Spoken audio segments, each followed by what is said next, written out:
Did Yella Beezy set up MO3? On the same day MO3 was gunned down in broad daylight, Yella Beezy withdrew $40,000 in cash. Now he's out on bail, and newly enhanced footage of the hit just dropped, and it's going viral. Yella Beezy in jail. Yella Beezy walked into the courtroom in full jail clothes, his wrists cuffed, his expression calm. He didn't speak out of turn, didn't act out, just followed instructions, quiet and composed. For someone facing capital M for hire, Beezy looked more like a man handling business than someone cracking under pressure. The state alleges that Yella Beezy, whose legal name is Marquise Conway, was involved in an M for hire plot that led to the gunning down of rapper Melvin Noble, known as MO3, on November 11, 2020. According to prosecutors, a witness claims to have overheard a conversation shortly after the murder in which Beezy was present. This conversation allegedly involved details about the payment for the hit, and the state asserts that Beezy was one of several individuals responsible for providing a portion of the financial payout to the shooter. The alleged shooter, Keywan White, had already been indicted and was identified as the person who ultimately received the payment and carried out the hit. Prosecutors also introduced surveillance video from a Kroger 18-wheeler traveling on I-35 North the day of the incident. The bank records from Beezy were also reviewed by the state. These showed that in the days following the hit, he made a $40,000 cash withdrawal. Prosecutors claimed this matched the amount discussed in the alleged payment conversation. At the time of the withdrawal, Beezy reportedly had approximately $870,000 in total funds across both checking and savings accounts. His grandmother, Elmagen Alexander, testified on his behalf, stating that he was born and raised in Dallas County, is the father of 2 young boys, and plays a significant role in his family and community. She confirmed that Beezy owns a bulletproof 2017 Denali SUV and often travels for work, sometimes by private jet, due to his career as a successful music artist. Despite this success, she testified that he was not financially able to post the $2 million bond originally set, and that he had been held in jail for 8 days. The defense emphasized that the state presented no direct evidence linking Beezy's $40,000 withdrawal to the alleged payment for the killing. There were no text messages, phone calls, recordings, or documented financial exchanges showing he coordinated or funded the hit.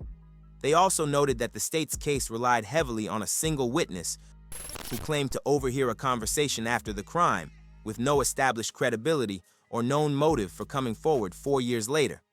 To strengthen their request for bond reduction, the defense cited prior Dallas County capital murder cases where bond amounts were significantly lower, including Michael Lucky, Larry Jenkins, and Antoine Franklin, each involving either high-profile defendants or serious charges, but with bonds ranging from $100,000 to $750,000.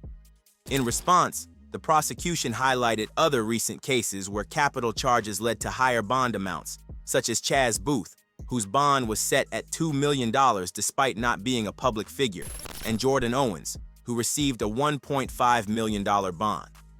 The prosecution argued that Beezy's financial resources, celebrity status, and national reach posed a legitimate concern for witness safety and possible interference.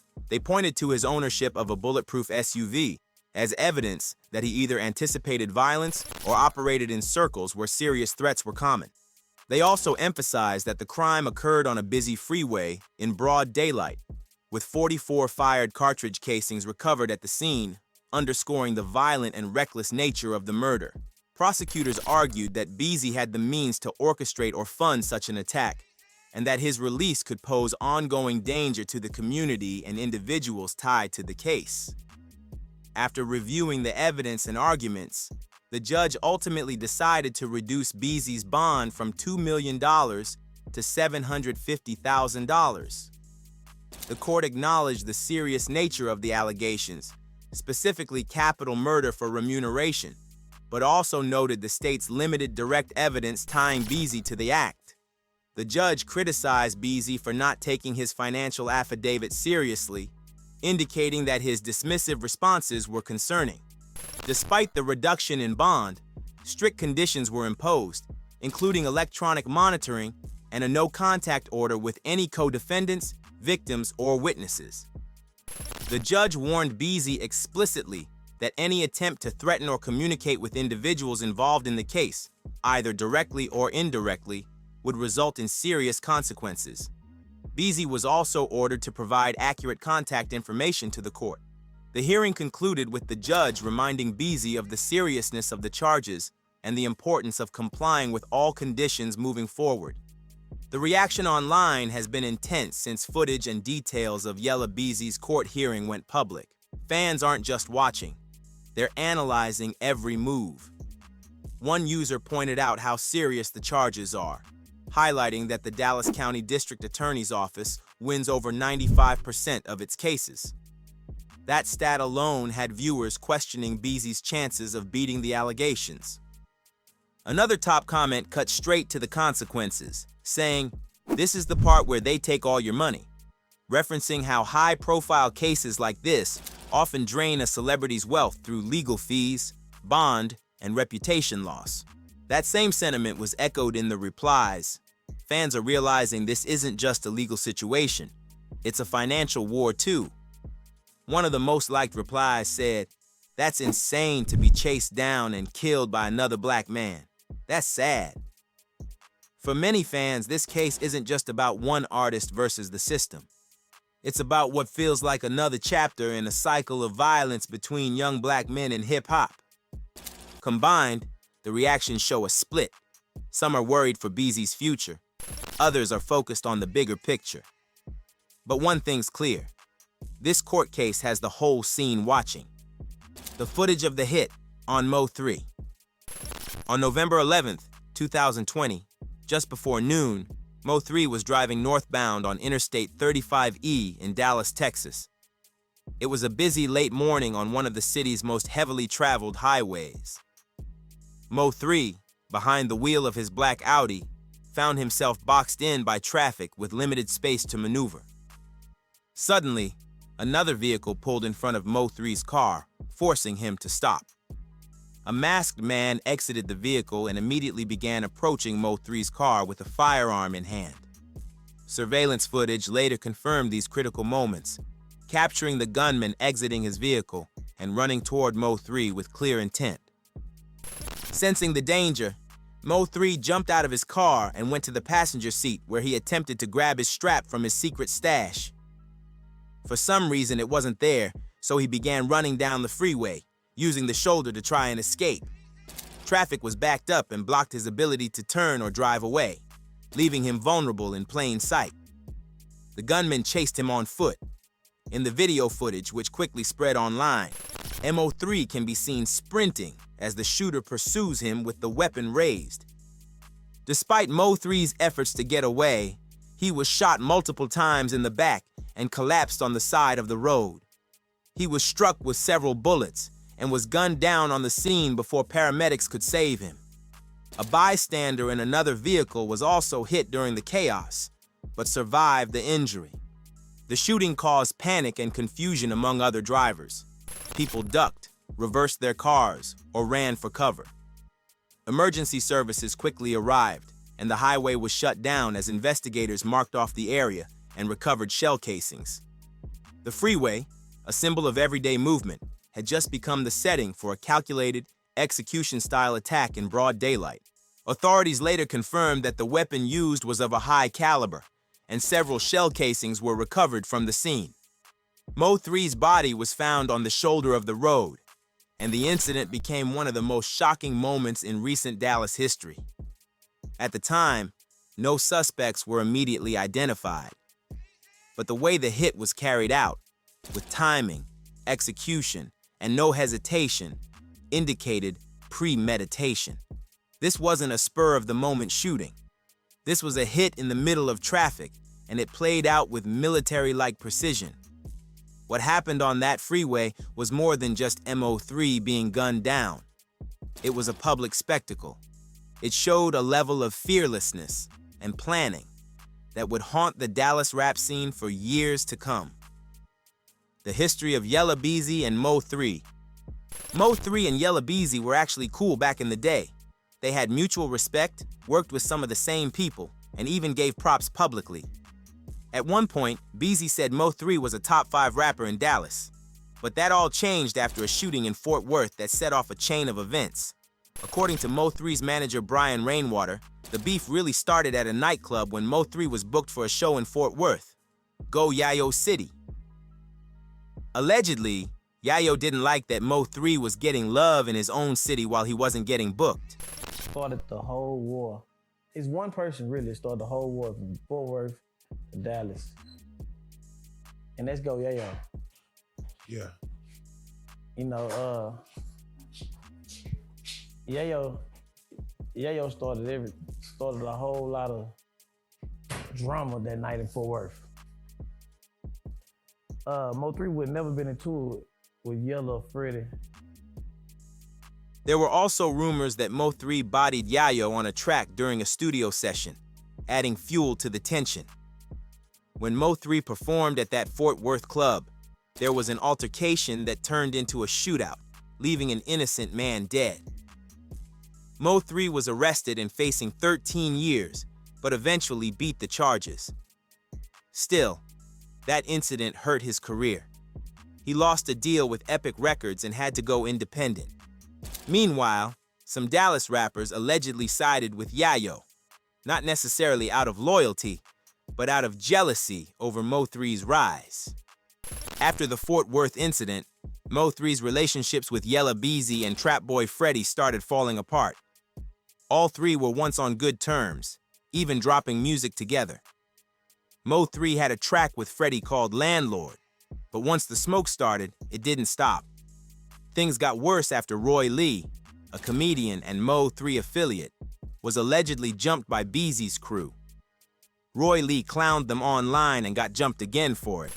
Say, y'all, it ain't nothing wrong with me asking another grown man to fight in the ring for charity for the kids for $12,000. Extortion! Everybody gotta speak up for him. That's extortion. That's what it's gonna turn into. You're gonna get extorted. They see you ain't gonna do nothing. You ain't do nothing to the two dudes that robbed you. You ain't do nothing to them. Extortion! That's what it's gonna turn into. Everybody gonna see that you ain't speaking up for yourself. You a grown man. You ain't speaking up for yourself. You can't act like you too busy. Everybody busy. Everybody got something going on in life. So what you gonna do? I want to fight for $12,000 in the ring for the kids' charity for $12,000, and we give it to whoever. That's easy. If you don't want to do that, just call me and we squash it that kind of way. But I need to hear something. Extortion. That's what it's gonna turn into, because everybody see that you're not speaking up. You're not talking for yourself, P. Point blank period. I'm serious. Extortion, y'all say it with me. Ooh, that bitch sound good. You gonna get extorted, P. You gonna get extorted. That's gonna be funny. Extortion, how much you owe the city? How much you owe that city? Ooh. Eventually, Roy Lee was shot in the leg and died weeks later. No arrests were made, but Beezy's name was being whispered in the streets. Then, days after Roy Lee died, Beezy got hit in a drive-by. He survived but was hospitalized. MO3 allegedly mocked him in tracks like Word Around Town. He rapped, "Pop up with them choppers out, what they talking about," and 219. Mo3 claimed, "I hit up that rapper, you made him famous. Yeah, he barely made it." It was clear he was talking about Yella Beezy. Mo3 continued dissing Beezy and Trap Boy Freddy in music and on social media. He accused them of ducking fades, setting up hits, and paying for attempts on his life. At one point, Mo3 rapped that Beezy put 10 on his head, but said shooters would end up in debt. He also implied Freddy got shot during a shootout and was lying about a car wreck to cover it up. That same shootout allegedly happened in front of a Dallas nightclub. Mo3 pulled up, someone started shooting at him, and he fired back, hitting 2 people. Some claim Trap Boy Freddy was one of them. Freddy said he was in a car crash. Mo3 clowned him online for lying and used that to further fuel the beef. Around this time, Beezy and Freddy allegedly caught MO3's manager Brian Rainwater outside a Dallas club called V Live and stomped him out so bad he needed a hip replacement. Brian later sued them. The tension between crews was at an all-time high.